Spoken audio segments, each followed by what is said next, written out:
This is nothing personal, Scott. Well, it is to me. I would never do anything to destroy Uncle Stewart's memory. What are you...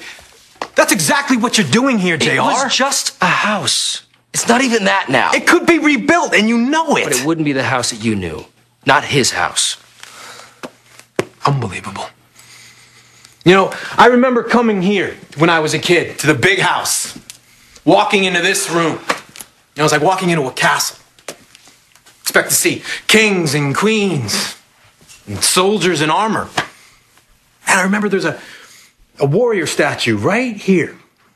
Not exactly like my house. So you're saying your house was smaller? And warmer and more welcoming. God, my father's paintings were all over the walls. It was filled with his laughter, his love. I'm sorry that it's gone, Scott. I'm sorry that he's gone.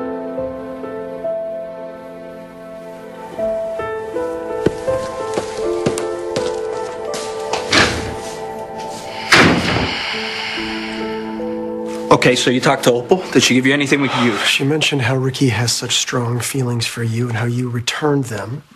But mostly what I was interested in is how Ricky got to Pine Valley in the first place. How he took over at a parish where the minister there suddenly died out of nowhere. Do you think that maybe... I checked the obituary and the minister died of a heart attack, but apparently he didn't have any heart problems before that. So He got rid of them. I'll bank on that.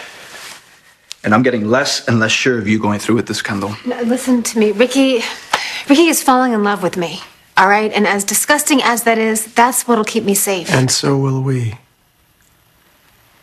Okay, all right. Well, let's do a test run with the piece. All right. Go ahead, okay. stand there, talk in a normal voice. Okay. There's a certain someone who thinks I am stubborn and not capable of taking care of myself. But just for the record, I have been doing that my whole life. So Okay, all right. Right on. I got the message loud and clear. Here's an extra battery pack. Okay, remember, it only lasts 4 hours. Okay, thank you. All right, I'm ready for this. And I will be careful.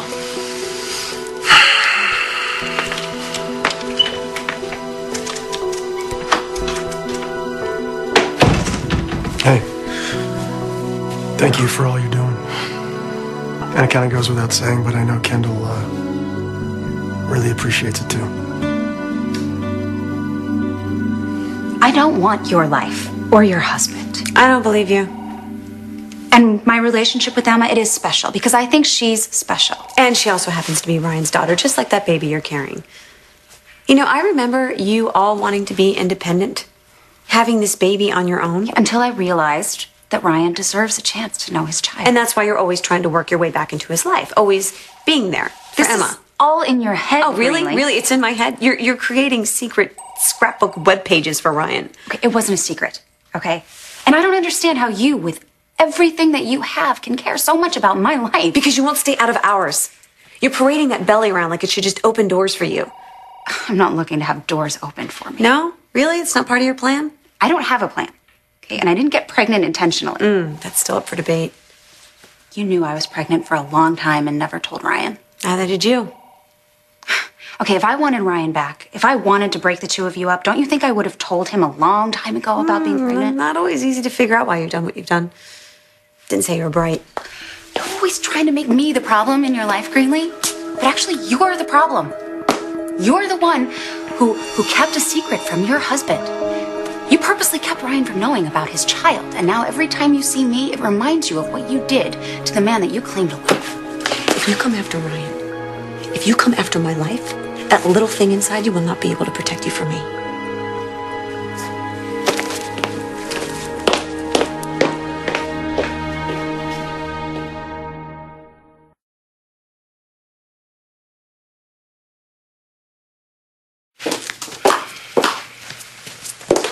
There he is.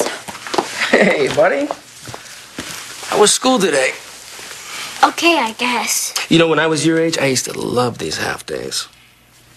I think he's a little worried about something. Hey, Jane. What's the problem? What happened to the gatehouse, Dad? One of the big trees blew over on it. But it looks wrecked. Yeah, pretty much. But we have a lot of big trees around our house, too. Yeah, but none big enough to cause that kind of damage. Really? Look, this house, our house, will always be safe. I promise that. You remember when I used to read you that book when you were little about the 3 little pigs? Yeah. Well, our house is like that big brick house. Nothing will ever blow it over. Your dad's right. Mom! Hey. I got out of school early today. I know, baby. And guess what? I don't have to be in court today, so since it was so windy, I was thinking... We can go find my new kite that you bought me? That's right. Why don't you go have Maya give you a snack, and I gotta touch your dad real quick, okay? Okay. That was really, really sweet when we explained about the tree. Thanks. And thank you for coming back. Well, after I saw you today, I went back home to Crystal's and Tad's and Kara's. And when I put it that way, Agent Trumbull has a point. Plus, since Kara's not working anymore, she's at home a lot more. And you can see more evidence about what the relationship is really about. Yeah. And I just can't keep lying. Not to mention, I'm a little past the age of living at home with Mom. Well, this is all sounding very promising. Yeah. I've decided to take you up on your offer. Temporarily. You know, that's great. And it's only just until I find my own place to move into. Yeah. Hey, buddy. You know what? I got some great news. I know we get to find my new kite that Mom Well, bought. that too. But your mom is going to be moving back in. Yeah! She called it a thing. My baby, she called it a thing. Well, sounds like your morning went as well as mine did. Emma ditched school and stole Greenlee's wallet so she could take a cab and go visit Annie. I know I'm not supposed to laugh at that, but that girl's got some brass. Well, I went and picked her up after the cab driver called me, and when I called Greenlee... Even bigger brass. All right, let me guess. I'm sure Greenlee wasn't laughing about it. She made it out to be my fault. Your fault? Why? What did you do? I gave Emma a muffin. Madison, you gave her a muffin? Come on, there's got to be more to the story than that. Uh-huh. Yep, about this much more. Had it with that woman. Well, you know what? I got into it with JR this morning. Again? Mm-hmm. A tree fell on the gatehouse. JR wants to bring in the bulldozers and knock the place down. Why? I don't know. He says the place can't be fixed. But I looked at it. It's going to take a lot of work, but it can be fixed. So fix it. Wait, what? You heard me. You can't just let these people bulldozer over us. Bulldozer. You know what? You're right.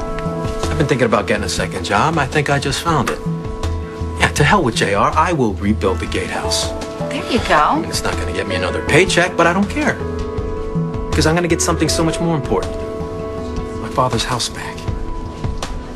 You know, I know that you and I don't always get along, but in a lot of ways, we're kind of alike. Yeah, you told me we're both brats. When you and I are both scared, or hurt, or angry, sometimes we do things that we haven't really thought through, and then we get into trouble for it. So you're gonna get me in trouble now? I know how much you miss your mom, and how much you want to be with her. I missed my mom too growing up. We were separated so many times, and I was hurt, and I was lonely, so I do understand how you feel. And sometimes we think lying is the easy way out. But pretending that things are okay doesn't help anyone. In the end, it makes people not trust you, and that can be worse than you think. But I want to see my mommy. I know. You will. I promise you that when she's better, your dad and I will take you to see her. But in the meantime, when you're missing her, talk to us about it. Trust us to help you. My mommy told me not to trust you because you do a lot of bad things. You lie all the time. Daddy should have never married you.